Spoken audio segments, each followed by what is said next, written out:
दोस्तों, खास मुलाकात प्रोग्राम आज फिर से मैं लेकर आया हूं, जिसमें आपकी स्वास्थ्य से संबंधी जुड़ी तमाम जानकारियां मिलने वाली है। हम आपके लिए खास मुलाकात प्रोग्राम इसलिए लेकर आते हैं ताकि आपको घर बैठे हर वो जानकारी मिल सके। तो आज हमारे साथ खास मेहमान हैं, कबीर आयुर्वेदा के एमडी हैं। तो इनसे हम जानेंगे आज खास मुलाकात कार्यक्रम में पेट संबंधी बीमारियों से, क्योंकि आजकल आपको पता ही है किस तरीके से गर्मियां हैं और गर्मियों के चलते किसी को पेट से संबंधी कोई बीमारी होती है, तो किसी को कब्ज है, तो किसी को लूज मोशन। तो तमाम पेट से जुड़ी बीमारियों के साथ चर्चा के लिए हमारे साथ डॉक्टर नवीन बलिहारा सर। सबसे पहले चैनल पर स्वागत है। क्या कुछ कहना चाहेंगे? आजकल के भागदौड़ की ज़िंदगी में बीमारियां बहुत हैं, और अगर बात करें पेट की बीमारियों से तो उससे कैसे बचा जाए, और आज का एक खास प्रोग्राम आपसे रखा गया, क्या कुछ कहना चाहेंगे इस बारे में? बहुत बहुत धन्यवाद सबसे पहले HR71 न्यूज़ का कि उन्होंने समय निकाला और इस तरह के इन्फॉर्मेटिव वीडियोस बनाने के लिए जो आप ये इनिशिएटिव ले रहे हैं, ताकि ज़्यादा से ज़्यादा लोग जागरूक हों अपनी हेल्थ के लिए और बीमारियों से बच पाएँ। वैसे जनरली जब आयुर्वेदा की कह लीजिए या आप पूरी मेडिकल हिस्ट्री की बात कर लीजिए, जनरली जब शुरुआत हुई थी तो डॉक्टर का बेसिक काम ये था कि लोग बीमारी ना हो।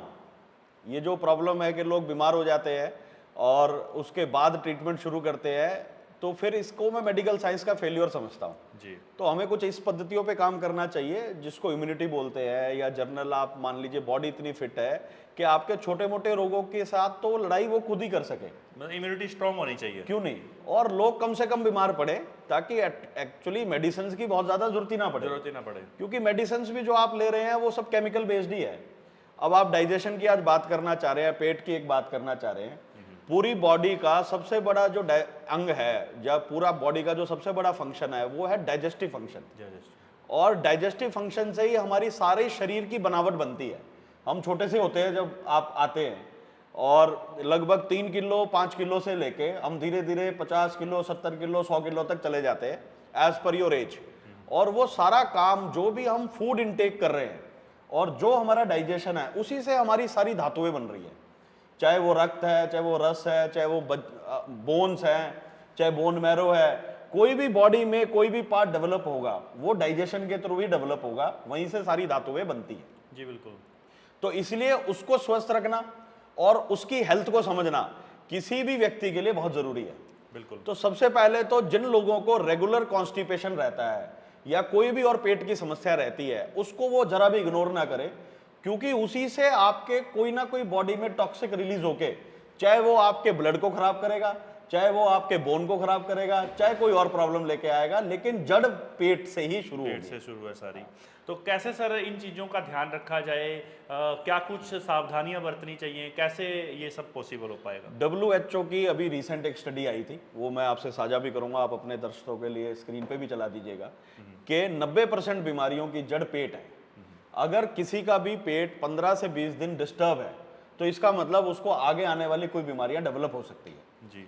तो पेट के लिए सबसे पहले तो हमारा जो अंदर का गट फ्लोरा बोलते हैं, जिसको इंटेस्टाइन में बोलते हैं, वो जो गट फ्लोरा है वो बहुत हेल्दी रहना बहुत जरूरी है। हमारा खान पान इतना ऐसा हो गया है कि हम एसिडिक फूड खा रहे हैं, जैसे कोल्ड ड्रिंक पी लेते हैं, बहुत सारी एसिडिटी वाली चीजें खा लेते हैं, तो जर्नल फास्ट फूड खा रहे हैं, तो जर्नल हमारे ब्लड का जो पीएच है वो एसिडिक तरफ हो गया है, जिसके कारण गट फ्लोरा अपना काम ठीक से नहीं कर पाता, और हम जो भी खाते हैं वो ठीक से पचता नहीं है, और वो अपच के कारण सड़ता रहता है, और उस सड़न के कारण बहुत सारी प्रॉब्लम्स होती हैं। गैस हो गई, एसिडिटी हो गई, भारीपन हो गया, जी मचलाना हो गया, कहते हैं यहाँ जलन रहती है। तो ये सारी बीमारियां उस जो खाना आपके इंटेस्टाइन में सड़ रहा है, आपको यकीन नहीं आएगा कि कुछ कुछ खाना, खासकर जैसे नॉन वेज है, जिसको हम बिल्कुल रिकमेंड नहीं करते आयुर्वेदा में, 72 घंटे तक आपके पेट में रहता है। मतलब वो एक तरीके पॉइजन बन जाता है। पॉइजन बन रहा है एक तरह से। तो हमें पहले तो इस तरह का खाना खाना चाहिए जो लगभग 4 से 10 घंटे में हमारे इंटेस्टाइन से होकर गुजर जाए और बॉडी में अपने न्यूट्रिएंट दे और डाइजेस्ट भी हो जाए। अब वो इस तरह के खाना क्या है? सबसे पहले तो अपने सारी डाइट में एक जरूर कोई ना कोई फ्रूट आपको इंक्लूड करना चाहिए दिन में एक बार, और वो खाली पेट ना हो तो बेटर है, क्योंकि खाली पेट फ्रूट काम नहीं करता, अच्छा काम खाली पेट फ्रूट नहीं लेना चाहिए। तो बहुत सारे सवाल आते हैं कि हमें सुबह सुबह फ्रूट खाना है। सुबह फ्रूट नहीं खाना है। सबसे पहले सुबह हमें कोई ना कोई हैवी ब्रेकफास्ट करना है, जैसे अन्न से बना हुआ, चाहे आप दलिया ले लीजिए, पोहा ले लीजिए, दाल चावल ओट्स ले लीजिए, रागी ले लीजिए, कुछ भी ले लीजिए, लेकिन उसकी कोई चपाती, उसका कोई दलिया, उसकी कोई खिचड़ी, जो भी आपको पसंद है। मतलब दर्शकों उठ के सुबह ब्रेकफास्ट में फ्रूट्स नहीं लेने। बिल्कुल, सुबह दूध अवॉइड करता हूं मैं, बच्चों के लिए अलग बात है, कई बार स्कूल जाना होता है अलग बात है, लेकिन सबसे अच्छा जो पहला ब्रेकफास्ट मैं मानता हूं गट फ्लोरा के लिए, वो है दही। दही एक बिल्कुल ऐसा फ्लोरा है जो बेसिकली जैसे ही आप खाते हैं तो आपके सारे डाइजेस्टिव ऑर्गन्स को एक्टिवेट कर देता है और सारे दिन के लिए काम करने के लिए तैयार कर देता है। तो दही, लस्सी, ये आपकी सुबह की एसिडिटी को भी कम करते हैं। होता क्या है, जब हम रात का एक खाना खाते हैं लगभग 8-9 बजे और उसके बाद सो जाते हैं, तो सुबह 7 बजे तक हमारे पूरी बॉडी में एसिडिटी बहुत बढ़ जाती है। तो सबसे पहले सुबह उठ के 2 गिलास पानी पिए, हल्का सा गर्म पिएंगे तो बहुत अच्छा रहेगा। उससे आपका जितना भी एसिडिटी बढ़ी है बॉडी में रात में 10-12 घंटे में, वो शांत हो जाएगी और आपका डाइजेस्टिव सिस्टम काम करने लगेगा। और उठने के आधे घंटे से 45 मिनट के अंदर अंदर कुछ ना कुछ खा लें हल्का फुल्का, चाहे आधी कटोरी दही खा लें।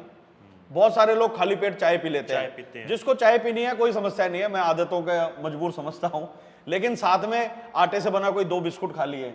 मैदा अवॉइड करें, रस खा लेते हैं, साथ में ब्रेड खा लेते हैं, ये सब गलत चीज है। आटे से बना बिस्कुट खा लें, कोई आधा फुल्का खा लें, साथ में आधा परोठा खा लें। तो इस तरह की कोई रात की कोई रोटी बची आधी, वो खा लें, बहुत अच्छी रहती है सुबह चाय के साथ। तो कहने का मतलब है पहला मील आधे घंटे के अंदर अंदर खा लें। आपका सारा सिस्टम, वो जो एसिड है सुबह सुबह हमें उसको कम करना है ताकि वो हमारे बॉडी में काम करे, नहीं तो वो आपकी बॉडी को ही वापस खराब करना शुरू कर देगा। जी बिल्कुल। अगर बात की जाए बीमारियां, जैसे कोई बीमारी हो जाए पेट से जुड़ी है, तो कबीर आयुर्वेदा में किस तरीके से हम देखिए, सबसे पहले तो मैक्सिमम पेट से जुड़ी बीमारियों के लिए हमारे पास लीवर टॉनिक्स और इंटेस्टाइन के लिए टॉनिक्स अवेलेबल हैं। चाहे एसिडिटी है, चाहे आपका जर्नल इंडाइजेशन है, उनके लिए लीवरजाइन। तो ये सारे कंप्लीट आयुर्वेदा है? कंप्लीट आयुर्वेदा है, कोई इसमें ऐसी साइड इफेक्ट वाली दवाई नहीं है। जब हम आयुर्वेदा की बात करते हैं तो आप समझिए, पहले तो आयुष इन चीजों को प्रमाणित करता है। आयुष पूरा डिपार्टमेंट है जो हर चीज में, कोई भी दवाई आती है, चाहे आप हिमालय के लिए, डाबर की लें, पतंजलि की लें, कबीर की लें, सब में इंग्रेडिएंट लिखे होते हैं। ये कोई ऐसी दवाई नहीं है कि हमने अपनी मर्जी से बनाई है, आयुष से प्रमाणित होकर दवाइयां बनाई जाती हैं। इनमें क्या जाना है ये सब आयुष डिपार्टमेंट डिसाइड करता है, और वो डिपार्टमेंट के हिसाब से जो भी चीजें आप लें आयुर्वेदा में, हमेशा लेबल्ड चीजें लें। बहुत सारा आयुर्वेदा देसी नाम से या आपको खराब करने के लिए बनाया कि पुड़ियों में दे दिया, जिस पे लेबल नहीं है, जिस पे लिखा नहीं है, वो आयुर्वेदा नहीं है। अच्छा। जिस पे लेबल है, जिस पे प्रॉपर मेंशन आयुष की स्टैंप है, वही आप आयुर्वेदा समझे, नहीं तो उसको आयुर्वेदा ना माने। बिल्कुल बिल्कुल। और अगर बात करें दवाइयों से, तो आयुर्वेद में ये सब कुछ, मान लो आपने स्टार्टिंग में बोला कि खान पान सही रखना चाहिए। कुछ लोग हैं जो अजीब के चटोरे कह लीजिए, वो खाना पीना ऐसा रखते हैं और उसके बाद बीमार पड़ जाते हैं, पेट फूलना, पेट की बीमारियां, तो ये इन सब चीज़ों से आरामदायक कहीं ना कहीं मिलने वाला है। बिल्कुल, देखिए आप, मैं मानता हूँ कई बार हम भी बच्चे के साथ पिज्जा खा लेते हैं, कहते हैं कंट्रोल नहीं होता, कंट्रोल नहीं होता कई बार, क्योंकि खाना पीना ऐसा हो ही गया है। कुछ एडवर्टीजमेंट इतनी अच्छी आ जाती है कि आपने डोमिनोज की ऐड देखी तो पिज्जा खाने का मन करेगा ही।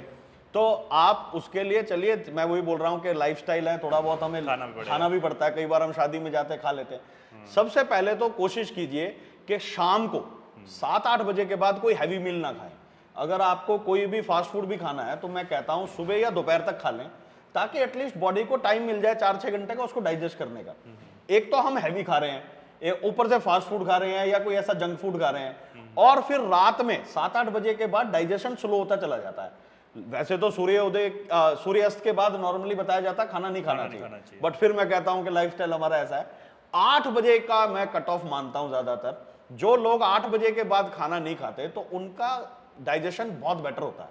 जो लोग 10 बजे 11 बजे खाना खा के सो रहे हैं, वो सिर्फ आपको एक मेंटल पीस के लिए खा रहे हैं, वो खाना आपका रात भर सड़ रहा है, उससे आपको कोई न्यूट्रिशन नहीं मिल रहे हैं, बल्कि शरीर को नुकसान ही होने वाला है। शरीर को नुकसान ही होने वाला है। तो प्लीज 8 बजे के बाद किसी भी तरह का हैवी मील ना लें। आप लेट नाइट तक काम करते हैं तो दूध का 1 गिलास ले सकते हैं रात को हल्दी के साथ, वो अच्छा रहता है। कोई हल्का सा आप कोई और स्नैक्स खा सकते हैं, जैसे मखाने खा लिया आपने, चने खा लिए, ये बहुत अच्छे एक जनरल स्नैक्स हैं जो आपको रात भर एनर्जी भी दे सकते हैं अगर आप काम कर रहे हैं। बेटर तो यही है कि 8 बजे के बाद कोई भी हैवी मील ना ली जाए। 9-9:30 बजे एक छोटा गिलास का दूध हल्दी डाल के आप पी के सो सकते हैं जी, वो आपको सबसे बेस्ट रहेगा। जैसे सर गर्मियां हैं और आजकल बाहर निकलते एकदम से बंदा पूरी गर्मी का जो कहर है वो देखने को मिलता है, और गर्मी से और लू से बचने के लिए कोई डिहाइड्रेशन बचने के कुछ लिक्विड्स ऐसे हैं जो घर में पेय पदार्थ हम पी सकते हैं, वो हमारे दर्शकों को जरूर बताएं। बहुत सारे हैं। सबसे पहले तो फ्रिज का पानी नहीं पिए, हमें लगता है फ्रिज का पानी ठंडक प्यास बुझाता है। आप पढ़ के देखिए कोई भी ठंडी और गर्म चीज, क्योंकि हमारा बॉडी का टेम्परेचर 37 डिग्री है जी। जैसे ही हम कोई भी गर्म या कोई भी बहुत ज्यादा ठंडी चीज खाते हैं तो बॉडी को काम करना पड़ता है 37 पे लाने के लिए। दोबारा इसको गर्म करना। बिल्कुल, जैसे आइसक्रीम खा ली, कोल्ड ड्रिंक पी ली, एक बार तो बहुत मजा रहता है, वो जीप जीप का मजा है, लेकिन अंदर जाके बॉडी को उसको 37 डिग्री पे लाने के लिए आइसक्रीम लगभग -18 डिग्री की होती है। -18 डिग्री से 37 डिग्री पे लाने के लिए सोचो बॉडी को कितना काम करना पड़ेगा। जब आप गर्म चाय पीते हैं 65 डिग्री की, 60 डिग्री की होती है, और उसको बॉडी को फिर वापस 37 पे लाना पड़ता है। तो एक तो जनरल रूल ये समझ लीजिए, कोई भी चीज आपको, चाहे खाना भी खाना है, बॉडी के टेम्परेचर के आसपास का खाना है, ना तो ज्यादा ठंडा कभी भी नहीं। तो एक तो डाइजेशन अपने आप काफी काम कर लेगा। दूसरा, पदार्थ इतने सारे हैं, जलजीरा सबसे बेस्ट है पीने के लिए, नींबू पानी सबसे बेस्ट है, शिकंजी हम हमेशा ही घर में आने जाने में यूज करते हैं। ये जो बॉटल ड्रिंक है, किसी भी तरह की बॉटल ड्रिंक, आजकल इन चीजों को कोई पीना नहीं पसंद करता, जैसे कोल्ड ड्रिंक का जमाना है। बिल्कुल, इतने सारे ड्रिंक्स आते हैं। देखिए जब भी बॉटल ड्रिंक कोई आती है उसमें प्रिजर्वेटिव भी डलते हैं, चाहे कैसी भी बॉटल ड्रिंक हो उसमें प्रिजर्वेटिव डलेंगे, और साथ में उसमें शुगर कंटेंट डलेगा। सबसे ज्यादा जो नुकसान करेगा आपको शुगर और सॉल्ट करेगा। तो ना तो बहुत ज्यादा नमकीन चीजें, ना बहुत ज्यादा मीठी चीजें, खासकर कोल्ड ड्रिंक तो WHO खुद कह चुका है कि शायद कोल्ड ड्रिंक से बड़ा जहर एग्जिस्ट ही नहीं करता है। तो आप अपने जो देसी पेय हैं वो पीजिए, एलोवेरा का जूस पीजिए, नीम का जूस पी सकते हैं, और बहुत सारे अच्छे अच्छे जूस अवेलेबल हैं। फ्रेश जूस पी सकते हैं कभी आपका मन करे। अभी सर्दियों में जैसा आप, सॉरी गर्मियों में जैसा आप बता रहे हैं, गोंद का तीरा बहुत अच्छा रहता है ठंडक के लिए, बूंदी का रायता बहुत अच्छा चलता है, पतला पतला, लस्सी बहुत अच्छी चलती है। लस्सी तो समझिए अमृत के समान दर्जा दिया गया आयुर्वेदा में। बिल्कुल। जिसका भी डाइजेशन खराब है वो सुबह 2 गिलास घर से बनी हुई लस्सी पी ले, मैं गारंटी लेता हूं 15 से 20 दिन में आप देखेंगे आपके डाइजेशन में सिग्निफिकेंट इंप्रूवमेंट है। जी बिल्कुल। और चलिए, ये तो थी बातें बीमारियों की। अगर खुदा ना खास्ता कोई भाई बीमार हो जाता है तो कबीर आयुर्वेदा के अंदर खास बात यह है कि यहाँ पे नाड़ी परीक्षण किया जाता है। सर, नाड़ी परीक्षण के बारे में बताएं। बिल्कुल मुफ्त है यहाँ पर। अगर मान लीजिए किसी के पेट की कोई बीमारी हो जाती है, कोई और बीमारी बंदा ग्रसित हो जाता है, तो बताया जा रहा है कि आपके यहाँ पे नाड़ी परीक्षण से तुरंत जो बताया जा रहा है कि उसको क्या है, वात पत जो भी है। देखिए दोनों चीजें करी जाती हैं, नाड़ी परीक्षण भी किया जाता है और नाभि परीक्षण भी किया जाता है। नाभि परीक्षण बेसिकली क्या है कि आपकी कभी कभी नाभि आउट हो जाती है, बहुत ज्यादा डॉक्टर इसको नहीं यकीन करते हैं, लेकिन ये एक मैकेनिकल पार्ट है, सेंटर ऑफ ग्रेविटी है, ये कोई छोटा पार्ट नहीं है। अगर इसकी अलाइनमेंट आउट हो गई है तो आप कितना ही दवाइयां लेते रहें, आप कभी भी, आप कहते हैं गैस हो गई है, इसका मतलब आपकी नाभि आउट ही है। कोई वेट उठा लेते हैं, कोई चलते फिरते हम कई बार पैर ऊपर नीचे हो जाता है, कई बार वजन उठा लेते हैं, उससे हमारी नाभि आउट हो जाती है। तो कबीर आयुर्वेदिक के जितने भी औषधालय हैं, लगभग 35 से ज्यादा औषधालय हैं पूरे नॉर्थ इंडिया में, उनमें नाभि परीक्षण और नाड़ी परीक्षण दोनों निःशुल्क है। निःशुल्क है, किसी भी चीज का कोई चार्ज नहीं लिया जाता।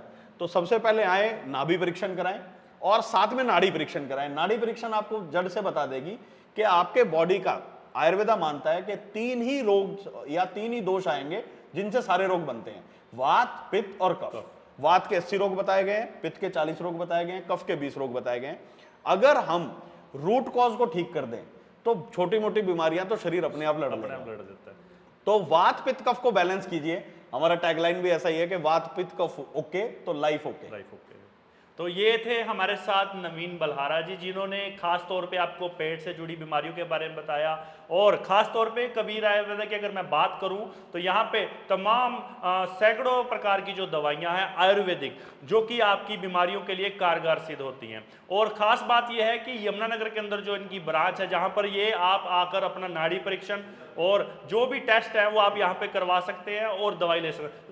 चलते चलते हमारे दर्शकों को क्या कुछ कहना चाहेंगे, खास मैसेज? आज ही मैसेज पढ़ रहा था, WHO की स्टडी बता रही है कि जितने भी आप दवाइयाँ लेते हैं, चाहे आप कोई भी किसी भी तरह की अंग्रेजी दवाइयाँ ले रहे हैं, एंटीबायोटिक ले रहे हैं, उनसे सबसे ज़्यादा डाइजेशन खराब हो रहा है।